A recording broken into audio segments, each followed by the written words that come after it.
आज है chemical kinetics का एक लेक्चर जो कि पहले ही रिकॉर्ड हो चुका था, बट मेरी गलती की वजह से ये डिलीट हो चुका था, जो मुझे अब दोबारा 1 घंटा रिकॉर्ड करना पड़े। कोई बात नहीं, चलते। ये आई थिंक लेक्चर में 5th या 6th में से होगा। 5th आई थिंक, ये मेरे को याद नहीं होगा, बट ये 5th आई थिंक लेक्चर में 5th होगा।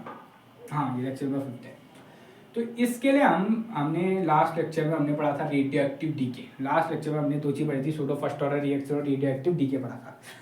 मैंने बात कही थी अब अगला लेक्चर आता है इस चैप्टर के दूसरे पार्ट में, जो है कैटालिसिस। चैप्टर का नाम है केमिकल काइनेटिक्स एंड कैटालिसिस। तो कैटालिसिस क्या चीज़ है? अब वो कैटालिसिस समझने से पहले तुम्हें एक चीज़ समझनी पड़ेगी, जो है एक्टिवेशन एनर्जी। जो क्या है? Activation energy. एक बहुत पहले आई थिंक फर्स्ट या सेकंड लेक्चर में, आई थिंक सेकंड लेक्चर था फैक्टर ऑफ एक्टिव वाला, उसमें हमने एक बात करी थी कौन कौन से फैक्टर जो है वो कौन कौन से फैक्टर जो है रेट ऑफ रिएक्शन को चेंज करते हैं। उसमें से एक फैक्टर था जिसका नाम था भाई कैटलिस्ट। कैटलिस्ट भी रेट ऑफ रिएक्शन को चेंज करते हैं। कैसे करते हैं, चेंज करते हैं? तो हमें पता चला था कि भाई एक्टिवेशन एनर्जी को बढ़ा के घटा के चेंज करते हैं। हमने ऐसा कुछ लिखा था, चेंज करते हैं एक्टिवेशन एनर्जी को, जिससे वो चेंज होती है। यार भाई एक्टिवेशन एनर्जी बात चीज़ क्या होती है? मतलब अब ऐसे जनरल तुम्हें पढ़ा होना चाहिए क्लास में, तो मान लेते हैं नहीं पढ़ा, नहीं पढ़ा, मेरे को क्या बोलना है, मेरे को तो तुम्हें अच्छे समझा रहे। मान लो, देखो एक बहुत बड़े वाले एग्जाम्पल समझाने वाला हूँ, समझ में आएगा। अब एग्जाम्पल यार इतना भी एग्जाम्पल नहीं समझाना, दिक्कत क्या है, कुछ लोगों को एग्जाम्पल से बढ़िया समझ पाते हैं। जैसे लाइक मैं जैसे आदमी को तुम जितना एग्जाम्पल समझाओगे वो अच्छे से समझाएगा। कुछ लोगों को एग्जाम्पल समझा के कन्फ्यूज हो जाते हैं। कुछ लोग ऐसे भी होते हैं जिनको अगर एग्जाम्पल समझाओ वो और कन्फ्यूज आते हैं। तो मैं ऐसे समझाऊँ कि भाई जिसको एग्जाम्पल से समझना एग्जाम्पल से समझे, जिसको अगर किसी और सब चीज़ से समझना किसी और चीज़ से समझे। ठीक है, अब भाई साहब बात सुनो। मान देखो, एक पहली बात तो एग्जाम्पल से समझाने की बात, पहली बात मेन टॉपिक पे बात करते हैं। यह है पोटेंशियल एनर्जी का ग्राफ। ये क्या है? पोटेंशियल एनर्जी का रिएक्शन बॉडी है। जब वो जाते थे रिएक्शन बॉडी है, ये है रिएक्टेंट। यहाँ पे भाई साहब रिएक्टेंट की पोटेंशियल एनर्जी इतनी है और प्रोडक्ट की भी इतनी है, और प्रोडक्ट की भी पोटेंशियल एनर्जी इतनी है। लेकिन एक चीज़ होती है ना भाई साहब बात सुनो, चीज़ क्या होती है? बेसिकली रिएक्टेंट को ना प्रोडक्ट में कन्वर्ट होने के लिए एक सर्टेन अमाउंट ऑफ एनर्जी चाहिए होती है। रिएक्टेंट को ना वैसा प्रोडक्ट में कन्वर्ट होने के लिए सर्टेन अमाउंट ऑफ एनर्जी की जरूरत होती है कि भाई कुछ तो अमाउंट ऑफ एनर्जी चाहिए। एग्जाम्पल सोचो, तुम्हें कुछ चीज़ खरीदनी है, उसकी कीमत है 100 रुपये, उसकी कीमत है 100 रुपये। तुम्हारे पास जब 100 रुपये होंगे तभी तो उस चीज़ को खरीद पाओगे ना। तुम्हारे पास 100 रुपये नहीं है, तुम खरीद सकते हो? नहीं खरीद सकते हो। ऐसे ही रिएक्टेंट को एक सर्टेन अमाउंट ऑफ एनर्जी की जरूरत होती है। मान लेते हैं वो एनर्जी इतनी एनर्जी एक सर्टेन अमाउंट ऑफ एनर्जी की उन्हें जरूरत होती है। एक सर्टेन अमाउंट ऑफ एनर्जी की उन्हें जरूरत होती है कि भाई ये इतनी एनर्जी, जब इसके इस रिएक्टेंट के बाद जब इतनी एनर्जी होगी तभी ये यहाँ से सीधा जंप मार पाएगा क्या प्रोडक्ट में, सीधा ऐसा नहीं जा सकता। इतनी एनर्जी अमाउंट ऑफ चाहिए। ठीक है, तो वही एग्जाम्पल, अगर तुम्हें मान लो कोई चीज़ चाहिए, उसकी कीमत है 100 रुपये, जब तक तुम्हारे पास 100 रुपये नहीं होंगे तुम उस चीज़ को नहीं ले सकते हो, तो नहीं ले सकते। कुछ रुपये तो तुम्हारे पास भी होगी ना, और तो दैट तो ऐसा तो है तुम कंगाल हो गए पहले से। मान लो तुम्हारे पास 30 रुपये थे, मान लो तुम्हारे पास 30 रुपये पहले से पड़े, 30 रुपये तुम्हारे पास पहले से पड़े। ऐसी रिएक्टेंट है साहब, रिएक्टेंट के बाद तो कुछ ना कुछ एनर्जी है ना, इतनी एनर्जी रिएक्टेंट के पास पहले से है, इतनी एनर्जी तो रिएक्टेंट के पास पहले से है, इतनी उसे और चाहिए। देखो अगर मैं टोटल एनर्जी निकालना तो टोटल तो मुझे इतनी एनर्जी चाहिए, टोटल जितनी एनर्जी चाहिए, बट कुछ एनर्जी तो रिएक्टेंट के पास जो है वो पहले से है ना। देखो टोटल इतनी एनर्जी चाहिए और कुछ एनर्जी रिएक्टेंट के पास पहले से। मान देख लो, तुम्हें टोटल चाहिए 100 रुपये कुछ सामान को खरीदने के लिए। कंगाल तो होनी तुम, 30 रुपये तो पहले से पड़े थे तुम्हारे पास यार। अब कितने चाहिए तुम्हें यार? मेरे को चाहिए, किसी भी आदमी को 70 रुपये चाहिए, किसी भी आदमी को 70 रुपये मिल जाए कहीं ना कहीं से। ऐसा ही रिएक्टेंट सोचता है। रिएक्टेंट सोचता है कि भाई मेरे पास इतनी एनर्जी तो है, इतनी एनर्जी है यार, इतनी एनर्जी का कहीं ना कहीं से जुगाड़ हो जाए, इतनी एनर्जी का मेरे पास जुगाड़ हो गया, मैं प्रोडक्ट बन जाऊंगा। अब ये जो इतनी एनर्जी का जुगाड़ है ना, ये इतनी ही एनर्जी को कहते हैं एक्टिवेशन एनर्जी, जिसको डिनोट करते हैं ई बेस में ए। मतलब एक मिनिमम अमाउंट। अब मान लो 70 तो मिनिमम चाहिए ना। कोई दानवीर आदमी बोला ले यार भाई 70 क्या, मुझे तो 100 ले, बस खरीद लोगे ना 100 में। ऐसा नहीं है 70 ही चाहिए, किसने दानवीर आदमी 100 दे दिए, टेंशन नहीं है तुम्हें। और कोई बात नहीं, तुम तो हो गया, मिल तो चाहिए तुम्हें, चीज़ तो खरीद लोगे। मान लो कोई गंजू आदमी ने 70 नहीं आया और 50 रुपये यार खरीद सकते हो 50 में, तुम हो गया 50 + 30 तो 80 हो गए। 20 रुपये तो और चाहिए मेरे को, 20 रुपये आएंगे। मतलब जितनी अमाउंट ऑफ मिनिमम ये अमाउंट ऑफ एनर्जी अगर तुम्हें इससे ज़्यादा मिल जाए तो कोई फर्क नहीं, ये ना मिनिमम अमाउंट कम से कम मुझे इतना चाहिए, कम से कम तो इतना तो चाहिए ही, 70 रुपये तो किसी आदमी चाहिए, ज़्यादा दे दे तो बढ़िया ही है, कम देंगे तो नहीं चलेगा, तो मिनिमम 70 तो ज़्यादा ही चाहिए। तो एक्टिव एनर्जी वो मिनिमम अमाउंट ऑफ एनर्जी होती है, क्या होती है बताऊँ तो simple, minimum amount of energy, minimum amount कम से कम इतनी चाहिए, इसलिए मिनिमम लगाए, minimum amount of energy other than reactant, ये नहीं ना, क्योंकि टोटल तो इतनी चाहिए ना, बट इतनी उसके पास है, एक्टिवेशन एनर्जी खाली इतनी है, ये नहीं है एक्टिवेशन एनर्जी, एक्टिवेशन मतलब जितनी और चाहिए होती है। तो minimum amount of energy other then energy of ये बहुत ज्यादा इंपॉर्टेंट है, other than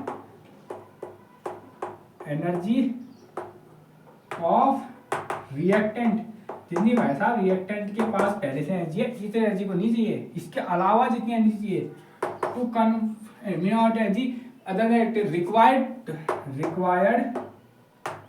to reactant to convert into the product। इतना मैं लिख रहा हूँ, समझ लेना, ये तो मैं नोट से तुम्हें टेलीग्राम चैनल में मिल जाएंगे, नीचे डिस्क्रिप्शन में लिंक है, समझो। Minimum amount of energy, come minimum amount of energy other than reactant of energy, इसके अलावा जो अदर देन एनर्जी ये है, ये भाई साहब ये अदर देन एनर्जी, किससे एक्टिवेशन एनर्जी के अलावा जो अदर देन ये एनर्जी है, ये एनर्जी, ये जो एनर्जी भाई साहब ये वाली है अदर देन रिएक्टेंट, ये एनर्जी के अलावा जो ये एनर्जी भाई साहब, ये एनर्जी जो बची है, ये एनर्जी होती है एक्टिवेशन एनर्जी, उसको कहा जाता है क्या जो रिक्वायर्ड है किसको, रिएक्टेंट को कन्वर्ट इनटू प्रोडक्ट में बदलने के लिए, उसको कहा जाता है क्या एक्टिवेशन एनर्जी।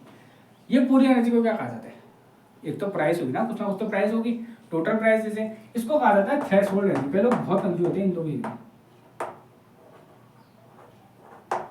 कि भाई एक्टिवेशन एनर्जी क्या होती है और थ्रेशोल्ड एनर्जी क्या होती है, इसमें बहुत कंफ्यूज होते हैं, मैंने बहुत देखे जो इसमें कंफ्यूज होती है कि भाई एक्टिवेशन क्या होती है, थ्रेशोल्ड क्या होती है। सिंपल बात समझ लो, एक्टिवेशन एनर्जी वो मिनिमम, देखो थ्रेशोल्ड एनर्जी तो टोटल एनर्जी, ये तो है टोटल एनर्जी रिक्वायर्ड, इसमें अदर देन रिएक्टेंट नहीं आता है, तो टोटल कि तुम्हें टोटल कितने रुपए चाहिए, 100 रुपये चाहिए, तुम्हारे पास 100 रुपये होना चाहिए, ये नहीं चिंता कि भाई तुम्हारे पास 30 रुपये, अब दुकानदार पे फर्क पड़ता है कि भाई उसके बाद तेरे पास 30 रुपये कहाँ से आए, तेरे पास खुद के थे 70 रुपये किसने दिए, उसने, उसको क्या फर्क पड़ता है, उसको तो चाहिए ना कि उसको चाहिए कि भाई मेरे को 100 रुपये चाहिए, तो जहाँ से लेके आता है मेरे को उससे फर्क नहीं पड़ता, इसलिए थ्रेशोल्ड एनर्जी को चाहिए टोटल एनर्जी की कितनी एनर्जी चाहिए, उसे फर्क नहीं पड़ता कि तूने तेरे पास कितनी है, तूने एक्टिवेशन एनर्जी किसी कहाँ से कितनी ली, उसको इससे फर्क नहीं पड़ता, उसको चाहिए total energy required to reactant molecule to convert into product, same definition है, बट एक्टिवेशन में एक गड़बड़ आ जाती है, एक एक्सटर्नल दी जाती है other than reactant energy of action, वो एनर्जी रिएक्टेंट की एनर्जी नहीं लेता, वो नहीं देखता कि अब तेरे को अगर उधार चाहिए तो 123 रुपये जब आप पहले से ना, तो थोड़ी देखेगा कि 100 रुपये उधार, तो 100 रुपये तो देखेगा सिर्फ 70 रुपये उधार चाहिए, 70 तेरे को चाहिए 70 से मतलब है, ऐसे रिएक्टेंट एक्टिवेशन एनर्जी को मतलब है कि भाई रिएक्टेंट के अलावा मुझे कितनी एक्स्ट्रा एनर्जी चाहिए, उसको क्या है एक्टिवेशन एनर्जी। बट थ्रेशोल्ड है कि भाई टोटल कितनी चाहिए, टोटल तुम्हारा क्यों कि तुम ऐसे एक्टिवेशन में जाके कहाँ कन्वर्ट होता है, रिएक्टेंट प्रोडक्ट में कन्वर्ट हो जाए, ये ग्राफ ध्यान रखना, ये टोटल एनर्जी है, टोटल की जगह इसका नाम लिख दो थ्रेशोल्ड एनर्जी, ये थ्रेशोल्ड एनर्जी ATH, ये है एनर्जी ऑफ रिएक्टेंट ER, ये है एनर्जी ऑफ प्रोडक्ट EP, ये मेन है एक्टिवेशन एनर्जी EA ना। दोबारा सुनना, मान लो तुम्हें 200 रुपये चाहिए, तो दुकानदार को थोड़ी फर्क पड़ता है कि भाई तो 100 रुपये में 30 रुपये तेरे पास थे, 50 यहाँ से मांगे, 20 यहाँ से, उसे तो 100 रुपये चाहिए ना। यही होता है थ्रेशोल्ड एनर्जी, क्या है थ्रेशोल्ड एनर्जी को टोटल एनर्जी चाहिए कि भाई तुम्हारे पास टोटल इतनी एनर्जी होनी चाहिए, मुझे फर्क नहीं पड़ता कि तेरे पास पैसे कितने थे, तूने मांगी कितनी, तेरे पास टोटल एनर्जी चाहिए, तब तो किस में कन्वर्ट हो पाएगा, प्रोडक्ट में। तो total amount of energy total energy required to the reactant to convert into the product is known as threshold energy। Activation energy क्या होती है, एक्टिवेशन एनर्जी की, अब तेरे को कितना उधार चाहिए, तेरे पास 30 रुपये, तेरे को उधार सिर्फ 70 रुपये चाहिए, उधार कितना चाहिए 70 रुपये, तो भाई एक्टिवेशन एनर्जी वो एनर्जी होती है, वो मिनिमम अमाउंट ऑफ एनर्जी होती है जो किसी भी रिएक्टेंट को खुद की एनर्जी के अलावा जो एनर्जी चाहिए होती है उसको कहते हैं एक्टिवेशन एनर्जी। समझ आए बात, एक्टिवेशन एनर्जी क्या होती है, एक्टिवेशन एनर्जी वो मिनिमम अमाउंट ऑफ एनर्जी होती है रिएक्टेंट की एनर्जी के अलावा जो किसी भी रिएक्टेंट मॉलिक्यूल को प्रोडक्ट में कन्वर्ट होने के लिए चाहिए। अब देखो ये है मिनिमम अमाउंट ऑफ कैटलिस्ट, इसीलिए झोलझाल करता है। मान लो 100 रुपये चाहिए, अब तुम गए, अब यार मान लो तुम्हारे दोस्त गए थे, दोस्त ने कहा मैं मेरा पापा की दुकान में जुगाड़ लगाता हूँ, 100 यार मैं तेरे को 70 में लाऊंगा यार, 70 में लाऊंगा, डिस्काउंट चलिए भाई साहब, भाई डिस्काउंट, क्या कहा भाई डिस्काउंट, मेरी दुकान में मैं तेरे को 70 में लाऊंगा, ठीक है। अब तुम्हारे पास 30 रुपये पहले से, 70 की प्राइस है, मतलब वो 40 रुपये चाहिए, घट गए नहीं, उधार कम मांगने पड़ेंगे वाले। अब 70 के मुकाबले 40 रुपये तो कोई भी उधार दे देगा ना यार। 70 रुपये देने में यार मुश्किल होती है यार। 70 रुपये देंगे यार, 50 है यार, 10-20 के नोट नहीं, ऐसा हो जाता है। 70 या 50 40 ही यार, 50 या 10 दे, उसमें तो आराम से उधार हो जाएगा। पर 70 मांगने में आफत आएगी। ये कैटलिस्ट यही झोलझाल करता है कि वो सारा एक्टिवेशन एनर्जी को ही घटा देगा। ये यहाँ पे मचा गया बस। अब तुम्हारे पास कम है, तुम्हें इतनी पहले इतनी चाहिए थी, अब इतनी चाहिए, इतनी ही चाहिए, इतनी एनर्जी तुम्हें मिल गई, तुम चले जाओगे। तो कैटलिस्ट का काम सिंपल ये है कि वो एक्टिवेशन एनर्जी झोलझाल करता है। अब कैटलिस्ट में स्पेशल बात करते हैं। अब किस में स्पेशल बात करते हैं? कैटलिस्ट में ही स्पेशल बात करते हैं। ठीक है, कैटलिस्ट क्या होते हैं? दोबारा रिकॉर्ड करना पड़ता है लेक्चर, पढ़ा चुका हूँ मैं, सब चीज़ पढ़ा चुका हूँ। और फिर मैंने अपलोड नहीं किया, मैंने डिलीट कर दिया। मैंने ढूंढा तो बहुत, मेरे को लग रहा है ये रिकॉर्ड होने के बाद मेरे को मिलता है कोने में पड़ा मेरा वही लेक्चर बनाना। और अब सुनो कैटलिस्ट क्या होता है। नोट्स की तरह होता है ना, नोट्स के लिए टेलीग्राम में पूरा हैंड रिटन नोट्स है, बढ़िया वाले नोट्स हैं, सब चीज़ें। क्वेश्चन बहुत इंपॉर्टेंट बता दूंगा मैं तुम्हें क्या क्या आने वाले हैं, बस ध्यान से सुनो। कैटलिस्ट क्या होता है भाई? कैटलिस्ट की खास बात होती है कि भाई घपला तो कोई भी कर सकता है, एक्टिवेशन एनर्जी के साथ घपला तो कोई भी कर सकता है। वही वाली बात है कि चीटिंग करना तो सबको आता है, चोरी तो कोई भी कर सकता है, चोरी तो कोई भी कर सकता है। काबिलियत है बिना फंसी चोरी करने में। डायलॉग था ना कि चोरी तो कोई भी कर सकता है, काबिलियत है बिना फंसी चोरी करने में। तो कैटलिस्ट की तरह काम तो कोई भी कर सकता है, काबिलियत है कि वो रिएक्शन में इन्वॉल्व ही ना हो। मतलब मानो अगर मेरी कोई रिएक्शन है A+B ये से C, ये मेरी एक रिएक्शन है, इसमें मैंने कैटलिस्ट ले लिया D। जब ये डी में लूंगा, ये रिएक्शन क्या करेगा? झोलमाल करेगा और बाद में वापस निकल भी जाएगा।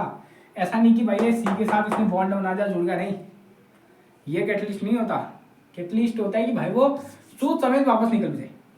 वो रिएक्टेंट मतलब प्रोडक्ट था, उसका कोई वास्ता नहीं है, वो बस घपला करेगा एक्टिवेशन एनर्जी के साथ, रिएक्टेंट वाले मॉलिक्यूल को प्रोडक्ट में कन्वर्ट करेगा, बस रिएक्टेंट को रिएक्शन में घुलेगा नहीं, मतलब प्रोडक्ट के साथ घुलेगा नहीं। मतलब चोरी करना तो सबको आता है, काबिलियत है कि तुम बिना फंसे बाहर आ जाओ, यही बात है। तो यही बात है कि भाई चीटिंग करना तुम्हारे साथ से चीटिंग मतलब चीटिंग करना सबको आता है, काबिलियत है कि बिना फंसे बाहर आओ, एग्जाम से बाहर जाओ। तो बात यही है कि भाई रिएक्टेंट कैटलिस्ट के साथ काम तो सब कर सकते हैं, बट काबिलियत ये है कि भाई ये जुड़ेगा नहीं इसके साथ, ये जाएगा इनके साथ घपला करेगा, एक्टिवेशन को घटाएगा बढ़ाएगा, जो करता है करेगा और आ जाएगा बाहर। हर बार एक्टिवेशन एनर्जी को नहीं घटाता, अलग अलग काम होते हैं, किसी का सरफेस या बढ़ा देगा, किसी का कुछ कर देगा, बहुत सारी चीज होती है, समझना इसमें आती बात। तो कैटलिस्ट की डेफिनेशन क्या होती है? All those species which can change the rate of reaction. तो रेट ऑफ रिएक्शन को चेंज करते हैं, रेट ऑफ रिएक्शन ये change without consuming in the reaction. कि भाई वो रेट ऑफ रिएक्शन को तो चेंज कर देते हैं बट कंज्यूम नहीं होते, मतलब वो जुड़ेगा नहीं उधर। ऐसा नहीं कि A+B C और D के बीच में बॉन्ड बन के आ गया, D के साथ जुड़ के आ गया, ऐसा नहीं चलता भाई, ये जुड़ेगा नहीं, ये अलग से भाई सोच समझ निकल जाएगा अपनी नजर में। तुम्हें चाहिए तुमने ऊपर से कैटलिस्ट डाला, रिएक्शन खत्म हुई, तुम कैटलिस्ट को निकाल के कर ले सकते हो, ऐसा चीज नहीं चाहिए। ऐसा नहीं कि तुम वो प्रोडक्ट के साथ जुड़ा, ऐसी चीज नहीं है। तो समझना, दोबारा समझना क्या होता है। कैटलिस्ट होते हैं दो species which can cause the change in the rate of reaction without consuming the reaction। without consume मतलब वो भी रिएक्शन में पार्टिसिपेट करेंगे बट कंज्यूम नहीं होंगे, उन्हीं को कहा जाता है कैटलिस्ट। और जो प्रोसेस इनकी कंडीशन, जो हर वो प्रोसेस जो इस कैटलिस्ट की प्रेजेंस होती है कहते हैं कैटालिसिस, वो प्रोसेस को कहा जाता है कैटालिसिस या कैटालिटिक प्रोसेस। कैसे मेन आता है क्लासिफिकेशन, ये कोई नहीं पूछता। कैटलिस्ट में शॉर्ट नोट आ सकते हैं, मेरा दिल कह रहा है कि भाई कैटलिस्ट में शॉर्ट नोट आने वाले, मैं दिल कह रहा है कि कैटलिस्ट में शॉर्ट नोट आने वाला है, 6 नंबर का पूरा लिखना पड़ता है। 2 टाइप आते हैं, टाइप्स 2 टाइप के कैटलिस्ट होते हैं। पहला आता है होमोजीनियस, दूसरा आता है हेटेरोजेनियस। उसको पढ़ते पहले समझते होमोजीनियस। सिंपल बात ना, होमोजीनियस कैटालिसिस प्रोसेस, 2 टाइप की कैटालिसिस प्रोसेस होती है, 2 टाइप की कैटालिसिस प्रोसेस होती है। मतलब कैटालिसिस प्रोसेस बात सुनना, पहले कंफ्यूज आते हैं भाई कैटालिसिस प्रोसेस क्या होता है। तो कैटालिसिस प्रोसेस वो प्रोसेस होती है जो कैटलिस्ट की प्रेजेंट में होती है। तो पहले आते हैं होमोजीनियस कैटालिसिस प्रोसेस, मतलब ऐसी प्रोसेस कि भाई समझो मैंने A+B लिया, A+B भाग दे, तो एग्जांपल पे जनरेशन A+B लिया, प्रोडक्ट बनाया, कैटलिस्ट से C लिया। मान लो मैंने A लिक्विड लिया, B भी लिक्विड लिया, तो मैं कैटलिस्ट भी क्या करूंगा? लिक्विड ही लूंगा। मान लो मैंने ए सॉलिड लिया, बी भी सॉलिड लिया, तो मैं कैटलिस्ट भी कैसा लूंगा, सॉलिड ही लूंगा। मतलब ऐसी प्रोसेस जिसमें भाई जो स्टेट हमारे ये इसके होंगे, किसके, रिएक्टेंट का जो स्टेट होगा, या वो सॉलिड हो या वो लिक्विड हो या वो गैस में नहीं आता, क्योंकि गैस में भाई वो बहुत दूर दूर रहेगी, गैस का कैटलिस्ट नहीं होता जनरली, बट मेन होता है सॉलिड और लिक्विड। जिस स्टेट में हमारा रिएक्टेंट हो उसी स्टेट में अगर हमारा क्या है कैटलिस्ट में उसी स्टेट को डाले हमने। मतलब अगर हमारा सॉलिड रिएक्टेंट है, सॉलिड हमारा रिएक्टेंट है तो हम सॉलिड कैटलिस्ट डाल रहे हैं, लिक्विड रिएक्टेंट है तो हमारा लिक्विड कैटलिस्ट डाल रहे हैं। उसी को कहते हैं क्या, ये रिएक्शन, क्या रिएक्शन, ये होमोजीनियस। होमोजीनियस मतलब सेम ना, तुमने थर्मोडायनामिक्स में पढ़ा होगा। होमोजीनियस मतलब जिसमें एक ही फेज होता है, दोनों पूरा एक ही फेज में रहता है, यही चीज में रिएक्टेंट का फेज और हमारा कैटलिस्ट का फेज एक ही होता है।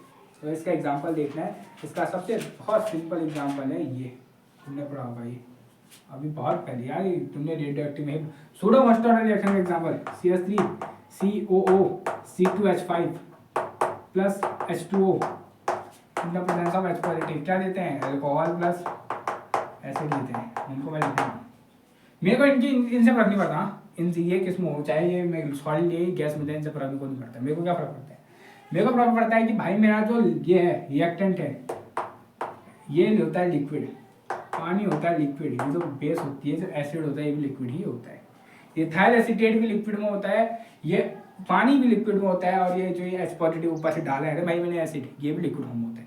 देखो तीनों का सेम क्या कहा, इन विच और मतलब such type of catalysis process in which the reactant, the physical state of, simple answer लिखे तो physical state of reactant and product is reactant and catalyst is same. ऐसी प्रोसेस जिसमें भाई रिएक्टेंट की और कैटलिस्ट की फिजिकल स्टेट का होती है सेम होती है। इसमें तीनों की फिजिकल स्टेट क्या है, लिक्विड है। जनरली इसमें हम लेते हैं सॉलिड और लिक्विड पे, गैस में नहीं होता है। गैस में भाई हमारा कैटलिस्ट भी गैस में, अब होगा क्या भाई, गैस इधर है, एक गैस इधर है, मतलब यहाँ में मान लो N2 गैस इधर है, H2 गैस ऊपर है, हमने H2S गैस डाली, इतनी एसिड डाली, क्या है भाई ये क्या है, ये किस तरीके से करेगा भाई। गैस के मॉलिक्यूल ही वैसे इतनी दूर होते हैं कि वो एक जगह में आ ही नहीं पाएंगे, तो कैटलिस्ट का काम ही क्या हो गया। तो गैस में जनरली नहीं होते, होमोजेनियस कैटलिस्ट गैसियस में नहीं होते, जैसे होते हैं सॉलिड में और लिक्विड में।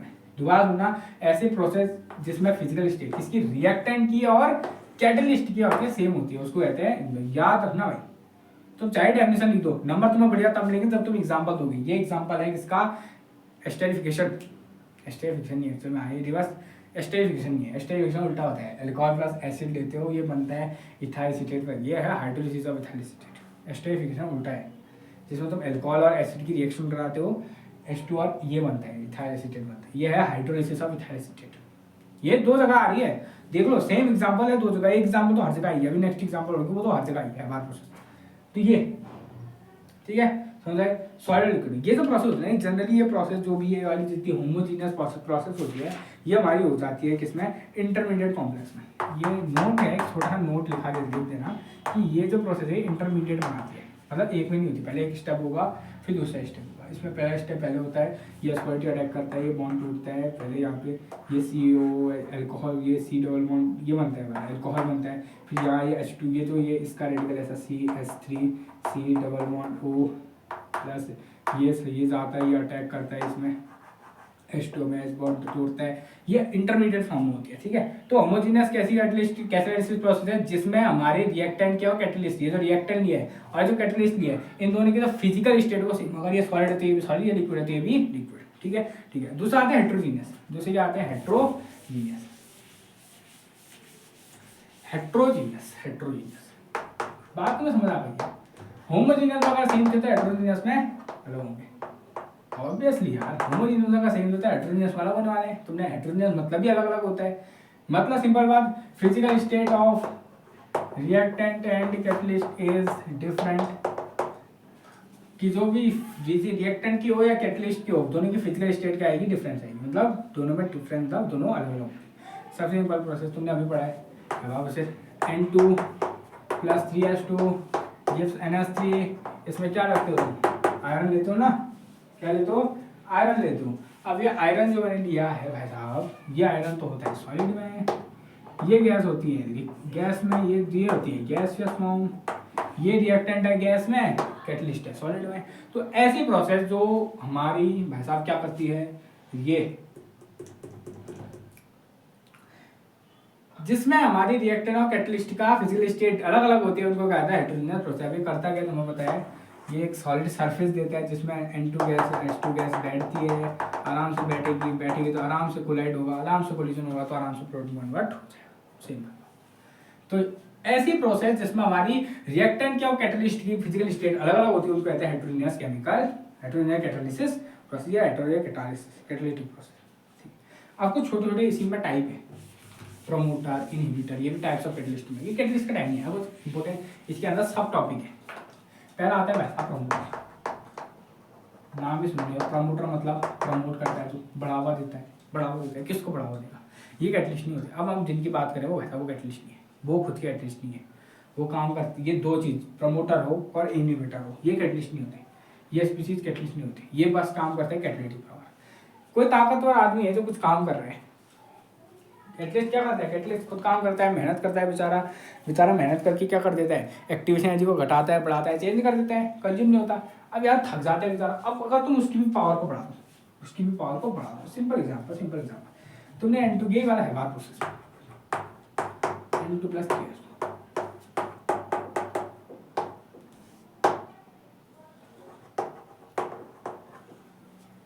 ठीक है।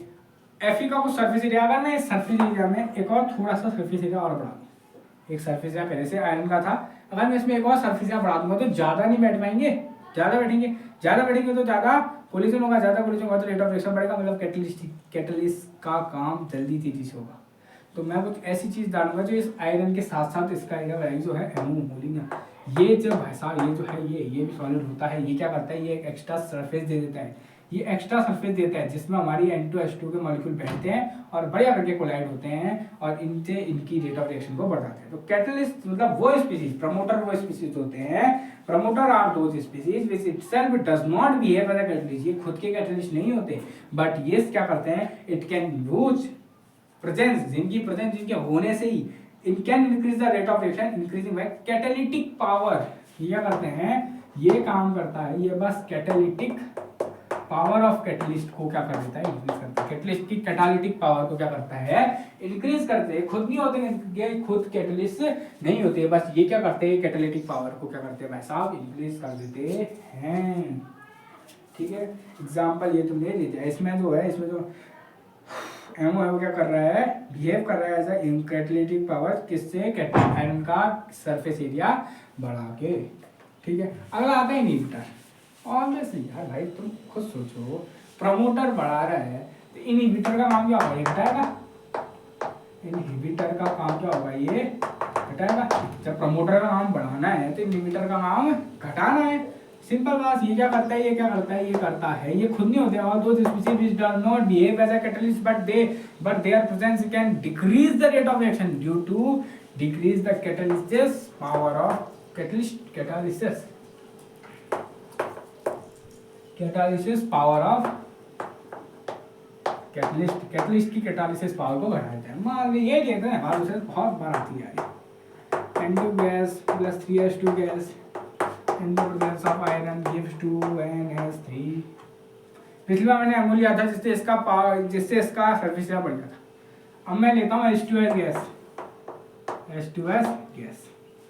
तो कहते हैं सर गैस क्यों नहीं हो सकता था होमोजीनियस में, मैं बताता हूँ। बेचारा हमने आयरन लिया सॉलिड में, ये हमारा आयरन है। पहले क्या होता था, कोई दिक्कत नहीं, बढ़िया करके N2 गैस पूरी सरफेस में बैठ रही थी, टकरा रही थी और हाइड्रोजन के साथ NH3 बनाई थी। अब क्या होगा, अब ये रहा आयरन का सरफेस एरिया, इसमें आधे से ज़्यादा जगह में तो बेचारा H2S बैठ जाएगा। ये कौन बैठ जाएगा, H2S जो हमने एक्स्ट्रा लिया है ये बैठ गया H2S। अब हमारी सर्विस एरिया घट गया। अब भाई इतनी ही तो जगह है बेचारों नाइट्रोजन हाइड्रोजन के लिए, सिर्फ इतनी ही जगह बची जहाँ पे ये बैठ के अपनी कोलिजन करके रिएक्शन कर सकते हैं। पहले कितनी थी, पहले भाई साहब इतनी थी, पूरी थी। पहले भाई साहब पूरी जगह थी, वो ज़्यादा जगह ज़्यादा कोलिजन मतलब ज़्यादा प्रोडक्ट बन रहा था। बट अब तो भाई आते जाते केस में H2S बैठ गई है, जो रिएक्शन नहीं करती है, जो नहीं करेगी, जो आराम से सरफेस एरिया घट जाएगा। सरफेस एरिया घटेगा तो आराम से रिएक्शन का रेट भी घट जाएगा। तो रेट ऑफ रिएक्शन मतलब इनिबिटर वो स्पीसीज होते हैं जो खुद नहीं होते, जो मतलब खुद जो वैसा क्या है, जो खुद नहीं होते, मतलब जो खुद क्या नहीं होते, कैटलिस्ट नहीं होते, बट उनकी प्रेजेंस क्या करती है, रेट ऑफ रिएक्शन को घटाती है। क्यों? क्योंकि ये कैटालिसिस पावर को घटा देते हैं। किसकी? कैटलिस्ट की पावर को घटा देते हैं। ठीक है, ये दो टाइप हो गए। अब दो चीज और आ गई। अब कैटलिस्ट के दो टाइप आ गए। हाँ, ये तो कैटलिस्ट की है, कैटलिस्ट नहीं था भाई, ये दो अलग अलग नोट आ रहे हैं। एक आते हैं ऑटो, एक आते, चलो ऑटो की बात बाद में करते हैं। एक आते हैं हाँ नेगेटिव कैटलिस्ट। अब सवाल आता है ना सर, आपने वहाँ पे जब आपने कैटलिस्ट की डेफिनेशन लिखा तो आपने लिखा था which can change the rate of reaction, जो रेट ऑफ रिएक्शन को चेंज करते हैं। यार सर हमने तो सुना है कैटलिस्ट रेट ऑफ रिएक्शन को बढ़ाते हैं, कैटलिस्ट ज़्यादा तो रिएक्शन है जल्दी हो जाती है, तो आपको डायरेक्टली लिखना चाहिए था कि whose increase the rate of reaction, लिखते। मैंने कहा यार सही बात तो सही गई, तो आपने तो बात हुआ है कि आपने रेट चेंज लिखा। तो भाई साहब चेंज इसलिए लिखा गया क्योंकि कुछ कैटलिस्ट ऐसे होते हैं जो सारा बढ़ाते तो नहीं है, घटा जरूर देते हैं। हाँ, कुछ कैटलिस्ट ऊपर से ऐसे होते हैं जो बढ़ाते कुछ नहीं है, जो घटा देते हैं ज़्यादा, उल्टा जो उल्टा ऊपर से घटा देते हैं। ये एक रिएक्शन है, एग्जाम्पल लेता हूँ, ये 2H2O2 हाइड्रोजन पेरोक्साइड, बढ़िया करके आराम से डालो, H2O और O2 में टूटता है। ये 2H2O और O2 में आराम से टूटता है। हाइड्रोजन पेरोक्साइड आराम से हाइड्रोलिसिस होता है इसका, और एक 2H2 में और O2 में टूट जाता है। बहुत बढ़िया, बहुत जल्दी रिएक्शन होती है, गजब तरीके की। पता नहीं नजर आता है, लोग इसमें ग्लिसरॉल डालते हैं। अगर मैं इससे ग्लिसरॉल डाल दूँ ना, क्या डाल दूँ? ग्लिसरॉल, भाई ग्लिसरॉल अगर मैं इसमें डाल दूँ, ये भाई साहब ग्लिसरॉल इस रेट ऑफ रिएक्शन को घटा देते हैं। मतलब जिस स्पीड से भाई साहब पहले H2O2 टूट रहा था H2 और O2 में, अब इस स्पीड से नहीं टूटेगा, अब और धीरे धीरे टूटेगा, अब और धीरे से टूटेगा। तो समझना नेगेटिव कैटलिस्ट का काम क्या होता है। नेगेटिव कैटलिस्ट वो होते हैं जो रेट ऑफ रिएक्शन को बढ़ाते तो कुछ नहीं है, घटा जरूर देते हैं। जो अरे कंज्यूम और देखना, ये क्या करते हैं, घटाते हैं, ये भी कंज्यूम होते हैं रिएक्शन में, ये भी कंज्यूम नहीं होते, कैटलिस्ट नहीं है। All those species which can decrease the rate of reaction without consuming the reaction. Example H2O2 में अगर तुम ग्लिसरॉल डालते हो, ये H2O और O2 में टूटना और धीरे से हो जाता है। ठीक है, अगला आता है लास्ट, आज के लेक्चर का लास्ट टॉपिक, आज के लेक्चर का last topic, auto catalyst. Auto catalyst, अब भाई साहब ऑटो कैटलिस्ट क्या होते हैं? कभी कभी ना बाहर से ऊपर से कैटलिस्ट डालने की जरूरत नहीं होती, कभी कभी ना बाहर से ऊपर से जो कैटलिस्ट डालने की जरूरत नहीं होती। मान लो रिएक्शन है A + B gives C + D, ये रिएक्शन है। कभी कभी क्या होता है, जो C जल्दी बन जाता है, ये C ही ऐसे रिएक्ट इनके साथ रिएक्शन करने लग जाते हैं। ये जो C है ये इनके साथ रिएक्शन करने लग जाता है और D बनाने की स्पीड को बढ़ा देता है। ये जो C है जो खुद बना है, हमने कुछ नहीं डाला, हमने डाला C, हमने नहीं डाला, ये A + B से खुद बनाया है C।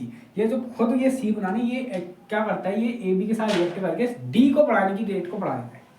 और रेट को बढ़ाने को तुम खुद कहते हो यार रेट को चेंज करना, मतलब ये तो कैटलिस्ट की तरह काम कर रहा है। बट ये कैटलिस्ट क्या हमने डाला? नहीं डाला, ये कैटलिस्ट खुद बना। ये कैटलिस्ट खुद बना मतलब ऑटोमेटिकली ये कैटलिस्ट बना, तो इनको कहते हैं ऑटो कैटलिस्ट। हर वो कैटलिस्ट जिसको हम खुद नहीं डालते, तो रिएक्शन के बीच में खुद बन जाते हैं, उनको कहा जाता है ऑटो कैटलिस्ट। डेफिनेशन आती है, sometime product in a chemical reaction, sometime जो प्रोडक्ट होते हैं केमिकल रिएक्शन में ही जो प्रोडक्ट होते हैं वो बिहेव एज अ कैटलिस्ट। जो बिहेव एज अ कैटलिस्ट, जो कैटलिस्ट की तरह बिहेव करते हैं अपनी ही रिएक्शन में जो कैटलिस्ट की तरह बिहेव करते हैं उनको कहते हैं ऑटो कैटलिस्ट। इसका एग्जाम्पल है ये, जिसका एग्जाम्पल है ये 2MnO4 negative + 5C2O4 2 negative + 16H2O जब रिएक्ट करते हैं एक साथ, दो हमें देते हैं 2Mn मैग्नीज, 2 मैग्नीज 2 पॉजिटिव मतलब 2Mn पॉजिटिव 10CO2 + 8H2O। इसमें जो ये भाई साहब ये हैं, ये Mn2 पॉजिटिव, ये बिहेव करते हैं एज अ कैटलिस्ट। ये जो प्रोडक्ट में जो भाई साहब ये बने हैं ना, ये इनके बनने के रेट को बढ़ा देते हैं। तो कभी कभी रिएक्शन में sometime product of the chemical reaction का है product can behave as a catalyst for a own reaction, खुद की रिएक्शन में कैटलिस्ट की तरह बिहेव करते हैं, तो उनको कहते हैं ऑटो कैटलिस्ट। इसका एग्जांपल ये है। ठीक है, तो आज के लेक्चर में हमने क्या पढ़ा? आज के लेक्चर में हमने एक्टिव एनर्जी पढ़ी, आज के लेक्चर में हमने थ्रेशोल्ड एनर्जी पढ़ी, आज के लेक्चर में हमने कैटलिस्ट पढ़ा, homogeneous, heterogeneous, inhibitor, promoter, auto catalyst और नेगेटिव कैटलिस्ट। ठीक है, ये था सेकंड लास्ट लेक्चर। इसके बाद हमारा फाइनल लेक्चर आने वाला है जो मोस्ट मोस्ट मोस्ट इंपोर्टेंट है, पेपर में हमेशा पूछता है, method of determination of order, कि किसी रिएक्शन के ऑर्डर तुम कैसे निकालोगे। किसी रिएक्शन का अगर मैं दे दी भाई ये रिएक्शन इसका ऑर्डर निकालो, तो कैसे तुम किसी रिएक्शन का ऑर्डर निकालोगे? क्योंकि भाई तुमको खुद पता है ऑर्डर निकलता है sum of the exponent power of coefficient in rate law, और रेट लॉ आता है एक्सपेरिमेंटली, वहाँ के कोफिशिएंट की पावर को सम करना बड़ा मुश्किल है, इसलिए कुछ फॉर्मूला आते हैं, कुछ टाइप आते हैं, 4 टाइप आते हैं, उस 4 टाइप में से तुम्हें निकालना पड़ता है और बहुत इंपॉर्टेंट है। कभी कभी एक पूछता है, कभी कभी 4 भी पूछ सकता है 15 नंबर में। ये सबसे इंपॉर्टेंट लेक्चर होने वाला है। ये भी इंपॉर्टेंट है क्योंकि इसमें से छोटे छोटे शॉर्ट नोट आ सकते हैं। कैटलिस्ट में शॉर्ट नोट पूछ सकते हैं, तुम्हें सब बताना पड़ेगा भाई कैटलिस्ट क्या होते हैं, होमोजेनियस, हेटेरोजेनियस, प्रमोटर, इनहिबिटर और नेगेटिव कैटलिस्ट, ऑटो कैटलिस्ट, ये सारी चीज़ें बतानी पड़ेगी। ठीक है, ये था आज का लेक्चर केमिकल एनालिटिक्स में। नोट्स तुम्हें टेलीग्राम ग्रुप में मिल जाएंगे। Okay, bye bye.